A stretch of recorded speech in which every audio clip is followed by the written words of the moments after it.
আসসালামু আলাইকুম এভরিওয়ান, সবাইকে ওয়েলকাম জানাচ্ছি আজকে এই বুটের হালুয়া রেসিপিটা দেখার জন্য।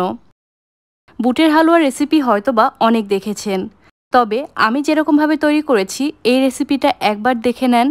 যদি ভালো লাগে এরকমভাবে বাসায় বানিয়ে নেবেন।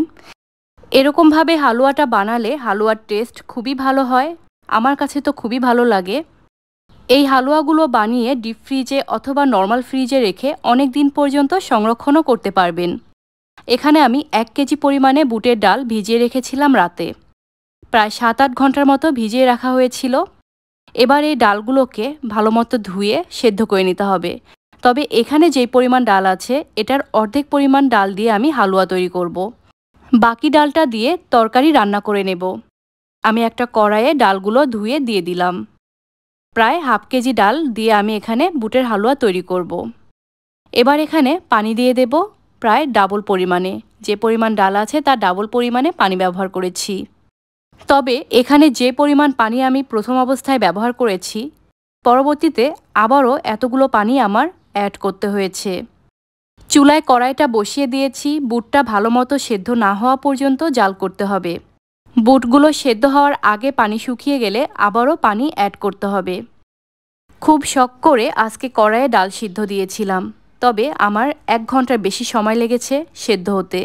এই ভুলটা আপনারা কেউ কখনোই করবেন না। এটা অবশ্যই প্রেসার কুকারে দিয়ে সেদ্ধ করে নেবেন। প্রেসার কুকারে দিলে 15 মিনিটের মধ্যেই ভালো মতো সেদ্ধ হয়ে যেত। তো ফাইনালি ডালটা কড়াইয়ে সেদ্ধ করে নিলাম। এবার হ্যান্ড ব্লেন্ডার দিয়ে ব্লেন্ড করে নেব। এর থেকেও বেশি ভালো হয় যদি ব্লেন্ডার জারে দিয়ে আপনারা ব্লেন্ড করে নেন। ব্লেন্ডার জারে ভালো মতো ব্লেন্ড করা যাবে, তবে হ্যান্ড ব্লেন্ডার দিয়েও ভালো মতো ব্লেন্ড করা যায়। আবার চাইলে আপনারা পাটায় বেটেও ডালগুলো মিহি করে নিতে পারেন। যেভাবে ইচ্ছা সেরকমভাবে আপনারা ডালগুলোকে পেস্ট করে নিতে পারেন। ডালগুলো ভালো মতো ব্লেন্ড করা হয়ে গেছে। এবার চলে যাব রান্নায়। কড়াইয়ে দিয়ে দেব ঘি। এখানে প্রায় 3 টেবিল চামচের কাছাকাছি ঘি ব্যবহার করেছি। 6টা এলাচ দিয়েছি আর 3 টুকরো দারচিনি ব্যবহার করেছি। মশলাগুলোকে একটু ভেজে নেব। আমি কিছু তেজপাতাও এখানে দিয়ে দেব। ছোট ছোট 3টা তেজপাতা এখানে ব্যবহার করেছি। মশলাগুলোকে হালকা করে ভাজার পর এখানে আমি ব্লেন্ড করে রাখা ডালগুলো দিয়ে দেব। পরিমাণ মতো চিনি দিয়ে দেব।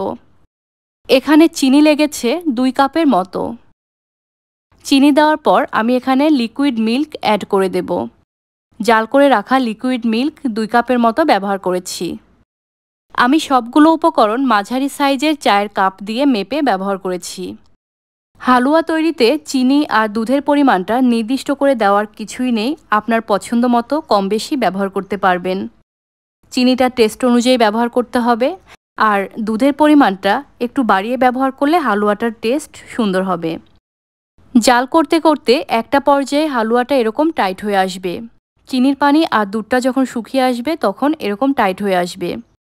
আর বুটের হালুয়া তৈরির সবথেকে বড় সমস্যা যে ছিটকে হাতে পড়ার সম্ভাবনা থাকে। তবে আপনারা চেষ্টা করবেন এরকমভাবে চামচ দিয়ে ঘুরিয়ে ঘুরিয়ে নেড়েচেড়ে দেওয়ার। এরকমভাবে নাড়লে হালুয়াটা ছিটকে হাতে পড়ার সম্ভাবনা থাকে না। তো যখন হালুয়াটা অনেকটাই টাইট হয়ে আসবে এই পর্যায়ে আমি আবারও দিয়ে দেব 2 টেবিল চামচের মতো ঘি। হালুয়াতে ঘিয়ের পরিমাণ কতটুকু ব্যবহার করবেন সেটাও কিন্তু সম্পূর্ণ আপনাদের নিজের ইচ্ছা। তবে ঘিটা যত বেশি ব্যবহার করবেন হালুয়ার টেস্ট ততটাই বেশি হবে। যদি আপনারা একটু নরম নরম হালুয়া পছন্দ করেন তাহলে এই পর্যায়েও চুলা থেকে নামিয়ে নেওয়া যাবে। এবার হালুয়াতে দিয়ে দেব বেশ কিছু ভেজে নেওয়া কিশমিশ আর কাঠবাদাম। কাঠবাদামগুলোকে একটু ছোট করে কেটে নিয়েছিলাম। হালুয়াগুলো প্রায় অনেকটাই টাইট হয়ে এসেছে, আর এটা ঠান্ডা হওয়ার পর আরও কিছুটা টাইট হয়ে আসবে। আমি যেই পাত্রে রাখবো হালুয়াগুলোকে সেখানে সামান্য একটু ঘি দিয়ে মাখিয়ে নেব। বড় একটা ট্রেতে আমি হালুয়াগুলোকে মেলে দেব। ওপরের লেভেলটা সমান করে দিয়ে এটাকে একটু ঠান্ডা করে নিতে হবে। তাড়াতাড়ি ঠান্ডা করার জন্য ফ্রিজে নরমালে রেখেছিলাম 20 মিনিটের মতো। আর ঠান্ডা করার পর যখন বেশ কিছুটা শক্ত হয়ে আসবে সেই পর্যায়ে আমি এরকমভাবে ছুরি দিয়ে কেটে নেব। সবথেকে কমন, আকর্ষণীয় এবং সহজ ডিজাইন কিন্তু এইটাই। তো আপনারা এরকমভাবে কেটে নিতে পারেন। এছাড়াও আপনারা আপনাদের পছন্দ মতো ডিজাইন করেও কেটে নিতে পারেন। হালুয়াগুলো ঠান্ডা হওয়ার পর কাটতে সুবিধা হয়। গরম অবস্থায় কিছুটা নরম থাকে আর ঠান্ডা হয়ে গেলে একটু শক্ত হয়ে আসে, সেই পর্যায়ে কাটতে এবং উঠাতে খুবই সুবিধা হয়। আমি হালুয়াগুলোর ওপরে বেশ কিছু কাজু বাদাম দিয়ে সাজিয়ে নিয়েছি। আজকের মতো এই পর্যন্তই। আল্লাহ হাফেজ।